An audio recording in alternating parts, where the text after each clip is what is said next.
নমস্কার বন্ধুরা, জিও আপ চ্যানেলে তোমাদের সকলকে স্বাগত। আজকে দেখো একটা গুরুত্বপূর্ণ টপিক নিয়ে আলোচনা করব। সেটা হলো ম্যানগ্রোভ উদ্ভিদ। ম্যানগ্রোভ উদ্ভিদ কি, কাদেরকে বলা হয়, যারা কি পরিবেশে বড় হয়, তাদের কি কি বৈশিষ্ট্য দেখা যায় এবং কাদেরকে আমরা ম্যানগ্রোভ উদ্ভিদ বলবো, বা তার দু চারটে উদাহরণ আমরা কিন্তু আজকে সমস্ত ভিডিওটা দেখে নেব। তো চলো ম্যানগ্রোভ উদ্ভিদ নিয়ে আলোচনা স্টার্ট করা যাক। দেখো, প্রথমেই আসি অবস্থানের কথা। ম্যানগ্রোভ উদ্ভিদ কোথায় অবস্থিত রয়েছে? পশ্চিমবঙ্গের যে একেবারে নিচের দিকে, যেখানে বঙ্গোপসাগর লাগোয়া অঞ্চল, সেখানে দক্ষিণ চব্বিশ পরগনা জেলার যে দক্ষিণাংশে যে সুন্দরবন দ্বীপ রয়েছে, সেই সুন্দরবনের দ্বীপে কিন্তু লবণাক্ত যে জলাভূমি, সেখানে ম্যানগ্রোভ উদ্ভিদ অবস্থিত। মানে ম্যানগ্রোভ উদ্ভিদকে দেখতে পাওয়া যায়। এটা পশ্চিমবঙ্গের তো বটেই, ভারতের এবং বিশ্বের বৃহত্তম কিন্তু ম্যানগ্রোভ উদ্ভিদ। দেখো আমি লিখেছি বিশ্বের বৃহত্তম ম্যানগ্রোভ উদ্ভিদ বা ম্যানগ্রোভ অরণ্য। এটা কি বিশ্বের বৃহত্তম ম্যানগ্রোভ উদ্ভিদ বলে ইউনেস্কো সাইট থেকে ওয়ার্ল্ড হেরিটেজ সাইটের মর্যাদা পেয়েছে। কিন্তু কত সালে পেয়েছে? 1987 সালে। এইটাও কিন্তু জিকে পড়ে, বা এটাও খুব গুরুত্বপূর্ণ কোশ্চেন। 1987-তে দেখো, 1987 সালে কিন্তু ইউনেস্কো দ্বারা ওয়ার্ল্ড হেরিটেজ সাইট পেয়েছে ম্যানগ্রোভ উদ্ভিদের এই অরণ্যটা। এটা কিন্তু ভারতের বৃহত্তম বললাম আমি, এবং বিশ্বেরও বৃহত্তম। পূর্ব দেশে বাংলাদেশে কিন্তু এটা অবস্থিত। এর অনেকটা অংশ কিন্তু বাংলাদেশে রয়েছে। একটা হচ্ছে পশ্চিমাংশে, একটা হচ্ছে পূর্বাংশে। পশ্চিমাংশের যে অংশটা সেটা আমাদের পশ্চিমবঙ্গে রয়েছে, আর পূর্বের দিকের অংশটা কিন্তু বাংলাদেশে চলে যাচ্ছে। পশ্চিমবঙ্গের ম্যাপটা যদি তোমরা খেয়াল করো, ভালোভাবে এই বিষয়টা কিন্তু রপ্ত করতে পারবে। এবার আসি, ম্যানগ্রোভ উদ্ভিদ কি পরিবেশে বড় হয়। আমরা একটা পরিবেশে বড় হয়েছি ছোট থেকে। কোনো উদ্ভিদ, আমাদের চারপাশে যে সমস্ত উদ্ভিদ আছে তাদের এক ধরনের পরিবেশ আছে, আবার এই ম্যানগ্রোভ উদ্ভিদরা যারা যেখানে আছে সেখানেও কিন্তু একটা সুন্দর পরিবেশ রয়েছে। এবার কেমন পরিবেশে তারা বড় হয়? দেখো, ওটা হচ্ছে পশ্চিমবঙ্গের শেষে বঙ্গোপসাগরে লাগোয়া, মানে সমুদ্রে লাগোয়া অঞ্চল।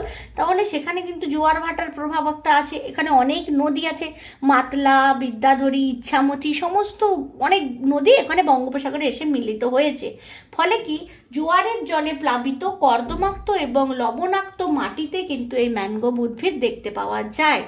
ম্যানগ্রোভ উদ্ভিদ এইখানে জন্মায়। এবার ওই উদ্ভিদ জন্মাতে গেলে একটা নির্দিষ্ট উষ্ণতার দরকার হয়। সেটা দেখো, 25 ডিগ্রি থেকে 27 ডিগ্রি সেলসিয়াস উষ্ণতা। মানে আমরা জানি আমাদের যে পশ্চিমবঙ্গ, সেটা উষ্ণ এবং আর্দ্র ক্রান্তীয় জলবায়ু অঞ্চলে অবস্থিত। তাই সেখানের উষ্ণতা কিন্তু 25 থেকে 27 ডিগ্রি মোটামুটি সেলসিয়াস থেকে থাকে। তবে এই উষ্ণতা সারা বছরই কিন্তু থাকা জরুরি। উষ্ণতার প্রসর খুব বেশি হয় না। প্রসর মানে দিনে রাতের যে পার্থক্য, খুব বেশি হয় না। এছাড়া এই যে ম্যানগ্রোভ উদ্ভিদ হতে গেলে বৃষ্টিপাতের পরিমাণটা কত লাগবে? 150 থেকে 200 সেন্টিমিটার। 150 থেকে 200 সেন্টিমিটার কিন্তু বৃষ্টিপাতের পরিমাণটা লাগবে। অবশ্যই এটি কিন্তু লবণাক্ত মাটিতে জন্মাবে। লবণাক্ত এবং কর্দমাক্ত মানে একটা ভিজে স্যাঁতস্যাঁতে, সবসময় জোয়ারের জল পাচ্ছে, সমুদ্র থেকে জল এসে মিশছে, মানে একটা লবণাক্ত পরিবেশ। এবার দেখো, যেটা কথায় আসি, এই যে ম্যানগ্রোভ উদ্ভিদের বৈশিষ্ট্য কি কি, তার মধ্যে আমরা কি কি গুণ দেখতে পাই। এই যে ম্যানগ্রোভ উদ্ভিদের প্রধান যেটা বৈশিষ্ট্য, সেটা হলো শ্বাসমূল। 2 নম্বর, ঠেসমূল ও স্তম্ভমূল, অধিকমূল এবং জরায়ুজ অঙ্কুরোদ্গম। এছাড়া আরও অনেক বৈশিষ্ট্য আছে, তবে মূলত কিন্তু এগুলোই। এটা কিন্তু চিরহরিত উদ্ভিদ, কারণ সারা বছর জোয়ারের জলে থাকে। তা গাছগুলো কিন্তু সবসময় সবুজ পাতা লক্ষ্য করা যায়, কারণ যেখানে জল রয়েছে সেখানেই তো সবুজ ভাব আমরা বেশি লক্ষ্য করতে পারবো। এবার দেখো, প্রথমেই যার কথা আছি সেটা হলো শ্বাসমূল। এই শ্বাসমূলের ছবিটা আমি এখানে দেখিয়েছি। সাধারণত আমরা কি জানি, দেখো এই যে গাছের তলা দিয়ে যায় গাছের মূল, এটাই আমরা জেনে থাকি। গাছের মূল বা শিকড়ের তলা দিয়ে যায়। কিন্তু এখানে কি হয়, যেহেতু জলে সবসময় মাটিটা ভিজে থাকছে, লবণাক্ত, সেখানে কি হয়, এই মাটির তলাতে বায়ু চলাচল ভালো করতে পারে না। তাহলে কি হয়, গাছ শ্বাসকার্য চালাতে পারবে না। এই শ্বাসকার্য চালানোর জন্য কি করে তারা, অভিকর্ষ এই দিকে না এসে এই দিকে বেঁকে যায়। মানে অভিকর্ষের দিকে না এসে অভিকর্ষের বিপরীত দিকে বেঁকে, এই যে দেখো ওপরের দিকে এরম করে উঠে উঠে দাঁড়িয়ে থাকে, এরকম খাড়ালো ছুঁচের মতো, ঠিক এই পেনটার মতো দেখো এরকম দাঁড়ানো দেখতে পাবে। দেখো আমি দেখিয়েছি, এটা অভিকর্ষের কিন্তু বিপরীত দিকে এটা হলে নিচের দিকটাই যদি থাকতো, মানে এরকম মাটির নিচে যদি থাকতো তাহলে অভিকর্ষের দিকে হতো। আর অভিকর্ষের যেহেতু ওপরে রয়েছে তাই আমি বলছি অভিকর্ষের বিপরীত দিকে। এরা কি কার্য করে?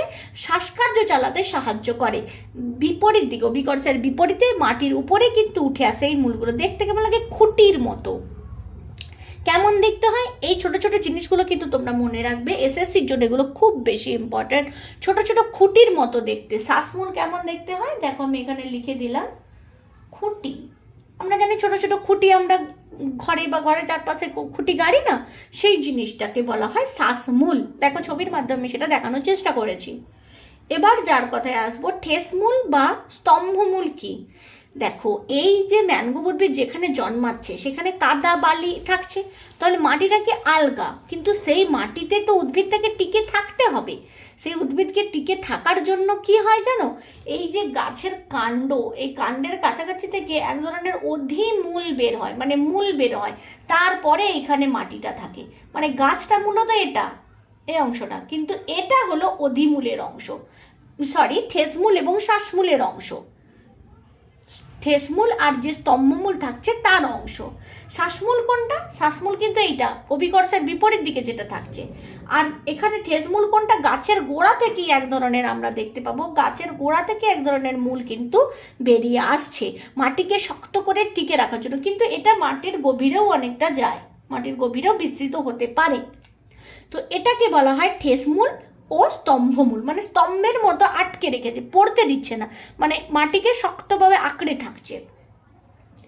এবার যার কথায় আসবো সেটা হলো অধিমূল।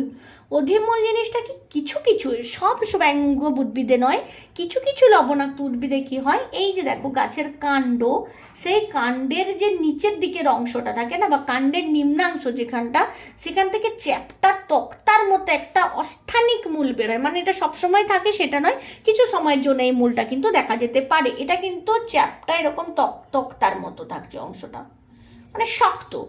এটা হচ্ছে অধিমূল। আরেকটি গুরুত্বপূর্ণ প্রশ্ন রয়েছে, সেটা হচ্ছে জরায়ুজ অঙ্কুরোদ্গম কোন উদ্ভিদে দেখতে পাওয়া যায়? এটাও কিন্তু জিকেতে আসে। এবার জরায়ুজ অঙ্কুরোদ্গম জিনিসটা কি? জোয়ারের জলের সাথে যখন বীজটা পরিবাহিত হয়ে চলে যায় তখন কি হয়? বীজটা পচে নষ্ট হয়ে যেতে পারে। সেই জন্য কি হয়, এই যে সুন্দরী বা যে গাছগুলো রয়েছে ম্যানগ্রোভ উদ্ভিদ, তাদের যে বীজগুলো হয় না, সেগুলো কি হয়, গাছে ফলের মধ্যেই অঙ্কুরিত হয়ে যায়, তারপরে সেটা নিচে পড়ে। আমরা কি জানি, সচরাচর গাছের ফলগুলো নিচে পড়ে মাটিতে, তারপরে মাটি থেকে অঙ্কুরিত হতে থাকে। কিন্তু এক্ষেত্রে কিন্তু উল্টো বিষয়টা দেখতে পাওয়া যায়। কি হয়, এই যে গাছ, এই গাছের মধ্যে ধরো ফল ধরে আছে, এই ফলটা ফেটে, মানে ফলের মধ্যে যে বীজটা থাকছে, বীজটা ফেটে অঙ্কুর হচ্ছে, তারপরে এটা কিন্তু মাটিতে পড়ছে। মানে তার মানে অটোমেটিক অঙ্কুর হয়ে থাকছে, এবার এটা আবার বৃদ্ধি পেতে থাকছে। বিষয়টা ঠিক এই রকম। এটাকে বলা হয় জরায়ুজ অঙ্কুরোদ্গম। এবার উদাহরণ কি, ম্যানগ্রোভ উদ্ভিদ কি কি আমরা যদি বলি, উদাহরণ কয়েকটা দাও। সুন্দরী, গোরান, গেওয়া, কেয়া, হোগলা, গোলপাতা, এছাড়া কেওড়া, ধুন্দুল ইত্যাদি আছে। মোটামুটি 64 মানে 64 প্রজাতির কিন্তু ম্যানগ্রোভ উদ্ভিদ তোমরা সুন্দরবন এলাকায় কিন্তু দেখতে পাবে।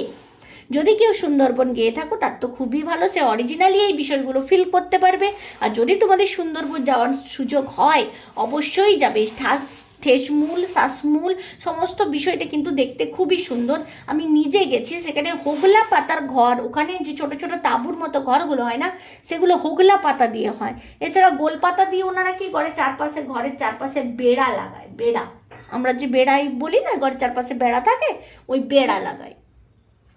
তো আজকে কেমন লাগলো ভিডিওটা তোমরা জানিও। ছোট ভিডিওর মধ্যে আমি সমস্ত তথ্যটা, গুরুত্বপূর্ণ তথ্যগুলো দেওয়ার চেষ্টা করলাম। এগুলো থেকেই কিন্তু ম্যানগ্রোভ উদ্ভিদে কোশ্চেন এলে এগুলোই বেশি দেখতে পাওয়া যায়। এই কোশ্চেনগুলোকে যদি তোমরা আয়ত্ত করতে পারো, ম্যানগ্রোভ উদ্ভিদ সম্বন্ধে কোনো কনফিউশনই আর থাকবে না। ভিডিওটা ভালো লাগলে অবশ্যই লাইক শেয়ার করে দিও, আর কমেন্টে জানিও তোমাদের আর কি কি ভিডিও প্রয়োজন। চ্যানেলে নতুন হলে চ্যানেলটা সাবস্ক্রাইব করার অনুরোধ রইল।